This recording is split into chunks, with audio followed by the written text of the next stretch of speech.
I totally lunched this morning. I meant to grab my jersey, totally forgot it. Okay. And the other thing, too, is I was thinking journalistic integrity. Oh, stop. I have to be somewhat unbiased if I can be. It's hard to be. I have to be honest with you because I've only done about 30 interviews this week in regards to, the Bengals and Joe Burrow and their success and how unexpected it is and how it came out of nowhere. In 1987, our team was 4-11 coming out of the strike year, and then we went all the way to the Super Bowl. Last year, the Bengals were 4-12, and they are on the precipice of going to the Super Bowl. Yeah, so I totally whiffed on that, and I apologize for that. But I also think going into this weekend, there has to be a tinge of journalistic integrity. Oh, stop. None of these other guys that are on, like if you think about like Strahan or Howie Long or Jimmy Johnson or Michael Irvin, that guy's a Cowboys through and through. These guys root for their teams. Definitely a cheerleader for the Cowboys. Yeah, and everybody knows you're not a cheerleader for the Bengals. You just want them to do well. Now, the NFL today is a different story. If you're on there and you've got half the audience or more than half the audience. I could almost tell you that the three guys that I'm working with, they're all going to pick Kansas City. Of course. So, here is different. Here you could be yourself. Here you could be a fan. Like, I don't know why you feel that way here. Well, I told you I forgot my jersey. All right. I don't know. What can I tell you? I told I forgot it. All right. Well, do you have anything in the office so we could kind of rectify this situation? I may have something. I think I have a Capo jersey. Well, what is that? That's not has nothing to do with the Bengals, especially after last night. Yeah, it's all about the Bengals. I'm not even a Bengals fan, and I'm doing this for you. Yeah, but I think New York has adopted the Bengals. You think they have? You know why? Because especially Jet fans, because it shows that you can turn around a season in 1 year if you do the right things. If you sign the right free agents, which the Bengals did, they let go of the right free agents. And a number of those free agents have come up huge for the Bengals in this season. And I think if I were a Jet fan, that would kind of be like my plan. I got a young coach, I got a young quarterback, I make some key additions in free agency, have another a great draft because, of course, adding Jamar Chase, added to that excitement of this team. It is these are two of the most exciting teams in the NFL right now, if you ask me. No, absolutely. And I think people love the underdog story. And even though the Chiefs haven't been around as long as the Patriots were around for their reign in the AFC, I think that people would like to see maybe something different. And the Bengals are certainly that. Yeah, when you think of Andy Reid, he went to 4 straight NFC Championship games with Donovan McNabb and the Philadelphia Eagles. Only won one of them. Oh, okay, but I said he went to 4 of them. I know, but he won one of them. Consecutively. That was part of his story there. So what is he doing now? Doing the same thing with the Chiefs. He is now in his 4th straight AFC Championship game as a coach. Mm-hmm. Nobody's ever done that before. It's crazy. Nobody. All-time great. First ballot Hall of Famer in the NFL. Andy there you Reid. go. Okay, good. He is. All right. I thought maybe you could take a shot at the fact that he's been there 4 times in a row. No, why would I do that? I don't know. It just seemed like you were downplaying the fact that he did it in Philadelphia. No, I just was. That's part of that story. They lost a lot of those games. They were close games. They were tough games. They were rough. The Bucs were one of them, I think, with the Rondé Barber game. Mm-hmm. He only won one of them out of the 4. No. Yeah. And then they lost the Super Bowl, and of course, it took him to, get to the Chiefs and then win it with Mahomes to get a Super Bowl, and he did. And the man seems to be beloved. No, I think so. Yeah. What do you want me to say about it? No, nothing. You just shot him down there. But it was a disappointing. Those Eagles teams. People wanted to see them win a Super Bowl, and they got close. If Andy Reid wins this game and a Super Bowl, he'll go into second place as most ever wins for a head coach behind Bill Belichick, who has 31 right now. Mm-hmm. Andy Reid has 19. Tom Landry is sitting in second place with 20. Right. How about that? Yeah.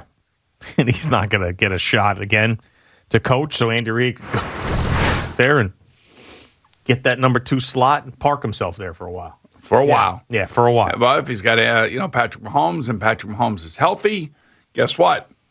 Could be a long while. Could be a nice long run for him. Yeah, absolutely. So do you feel the pressure to pick the Bengals on the air on the NFL today? No, not at all. I picked them last week. No, I know you did. But this is a little different because they're a touchdown. I picked them the week 1 versus the Raiders. Yeah, but they were favored in that game. So that wasn't. This one's different. This is to pick the Bengals in this one. They beat the Chiefs in Week 17. I know, but they're over a touchdown underdog now. Yeah, the thing about it for me is whether or not that Bengal offensive line could give Joe Burrow a chance to throw, because when they do throw, that's where the advantage is for the Bengals on offense, at least. They have 5 guys that I would put up against any other group of skilled players in the NFL. And I would tell you that they are about as explosive as there is. And it's reflected in the statistics that Joe Burrow has when it comes to yards per attempt. And he has more yards per attempt than anybody else in the NFL. So they get big plays.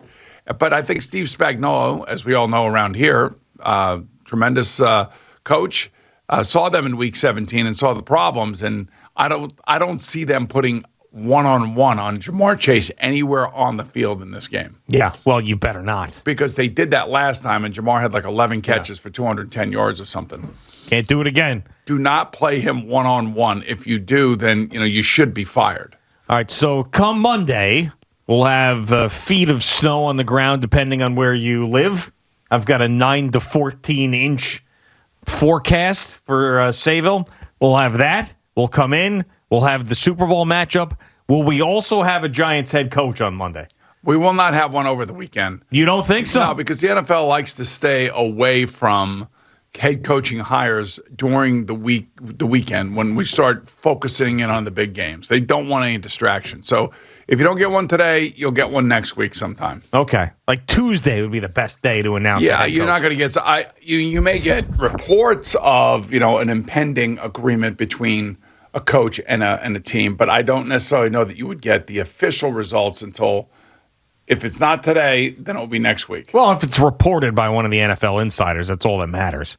If it says they've reached an agreement. Every single one of the NFL insiders this week, whether it's NFL Network, ESPN, Fox, us guys, everybody will be reporting on they're leaning this way, or sources are saying that that the contract's done. It looks like to me, Josh McDaniels to Vegas makes a lot of sense. Makes a ton of sense. Makes a ton of sense. It seems like it. Yeah. And I also wouldn't be surprised somewhere along the line here that Brady retires. So those are the things that you've got: Brady retiring and Josh McDaniels going to the Raiders. I feel like that's building momentum. Yes. What about building momentum with the Giants job? Now, yesterday we found out that Dan Quinn took his name out of consideration. So maybe he felt like he wasn't going to get the job. Well, he went back to Dallas. Yeah, and he went back to Dallas, and he took his name out of all the coaching searches. Sounded like Jerry Jones bucked up and said, hey. Well, that's part of it, too. And he also said to Mike McCarthy, you still have a job. We all know the guy's an idiot. For now. Right. For now. Right. Well, for at least this upcoming season. What a moron. For this upcoming season. You screw this up, and we don't win. Guess who's going to be the next head coach of the Dallas Cowboys? Sean Payton. Well, if it's not Sean Payton, maybe it's Dan Quinn. That as well. That could happen. I think the Sean Payton thing's a little more interesting for the Cowboys than elevating Dan Quinn. But anyway, so it looks like it's a 2-horse race, as we mentioned yesterday, between a couple of Bryans, Brian Flores and Brian Daboll for the New York Giants. That's what it seems like. That's what it feels like. That's where we're trending. The guy who coached before was a head coach in Brian Flores out of the Belichick tree, or Brian Daboll, who hasn't done it before, but is a hot coordinator that everybody wants to get their hands on. And I would think knows Joe Shane very well. He does, because they worked together in Buffalo, of course. 4 years, yes. But do the Miami Dolphins come and take Daboll? These are all the things that we're going to find out the next couple of days. I am firmly, as I've talked about this entire week, firmly on Team Brian Flores over Team Brian Daboll. I want the guy who, and then there's all these reports about how he's going to get along with people. I know it was a little concerning, but I want a guy. That's a little concerning. I want a guy to come in like that and say, all right, you know what? This is bull crap. Well, you just had a guy that just bull crap. That was here that did that. Yeah, but he couldn't win. Where this guy, he could win. I mean, for crying out loud, he went on like an 8 or 9 game winning streak with Tua as his quarterback and Jacoby Brissett. I mean, that's impressive to me. Get him here makes a ton of sense. Not saddling up Josh Allen and riding him to the Breeders' Cup. I mean, that's what Brian Daboll did. Put a little jockey outfit on and climbed on the back of Josh Allen to a head coaching job Well, somewhere. somebody has to develop the guy. I would like to think that, Brian Daboll gets a little bit of credit for developing Josh Allen. Just like Adam Gase gets the credit for Peyton Manning in Denver, right? No. No? Different? Completely different. See, I'm of the belief if someone's going to be great, they're going to be great, no matter where they are.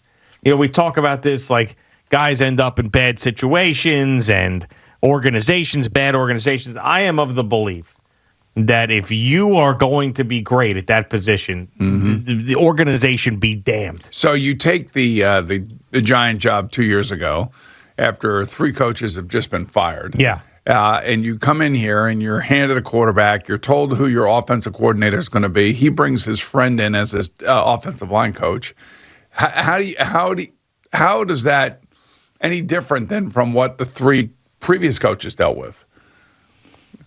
What do you mean? Are you talking about the Giant situation now? With Joe Judge. I was talking about the Giant situation with Joe Judge. I thought they had the right guy. He's going to come in. He's going to clean things up. I'm sure he and John Mara, talked incessantly about, character and the locker room and making sure that everybody was on the same page. And, I can't have guys with golf clubs in front of their lockers. We can't have a clown show on the sideline. No clown shows. That stuff. Yes, right. Exactly. Yeah. And then 2 years later, he's fired.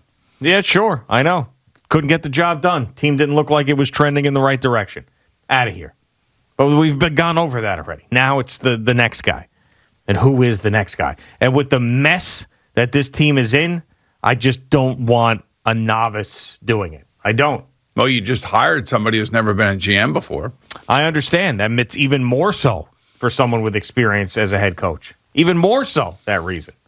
So you don't want a new GM and you don't want a coordinator who's never been a head coach before. That is right. In this particular That's what situation. You're saying if you were a Giant fan, these are my criteria, and at least one of them has got to have some sort of experience. Yes. I don't think that's nuts. I think that's and there's so many Giants fans that are all fired up about Brian Daboll being the head coach. They even saw Tiki tweet out that he was a Brian Daboll guy. For what exactly? I don't see it. Now you sound like Sal going after Dan Quinn, and I don't know why you guys are all getting all upset about what Tiki and Tierney and who they want. I was just surprised. I don't. The only thing that anybody can say about Brian Daboll about why he should be the head coach is what Josh Allen's doing. That's it. There's nothing else impressive about the guy. There really isn't. He looks like a football coach. Well, what does that mean? He's kind of like, heavy set. Looks like he spends a lot of time in the office. Probably goes to the commissary up there in Buffalo, grabs a little pizza at night. Yeah. Maybe a beer or 2. Sure, of course. Looks like an everyday man. Looks like an everyday man. All right, fine. I don't care, really. If you look at the NFC Championship game and those 2 coaches, 2 guys are in extremely good shape. So what does it matter? You don't need a guy. They could be male models. Yeah, it could be. Absolutely. McVay is old. He's pumping iron. Well, Sean Taylor looks good, too. Who? Zach Taylor. Zach Taylor, Not Sean Taylor. Zach Taylor looks good, too. Yeah, no, of course. Andy Reid looks like the old throwback coach. He does. Big red. Right. So I'm not necessarily interested. Just because Brian Daboll's like a heavy-set guy with a beard, that doesn't, fits right up your alley. Does it? To me, it does. For a head coach? Just for you. No. He's a bald guy. You have a lot in common. A heavy-set guy with a beard, you're saying? Yes. We don't know. That's it, really. But that's outside of that. We've got nothing else in common. He's way fatter than I am. Well, you're a football fan. He's a football fan. Yeah, right. I don't want him as the coach. Okay. You're not going to convince me. Thank you for watching. Please like, comment, and subscribe. And don't forget to hit the red bell so you're notified when we have new content.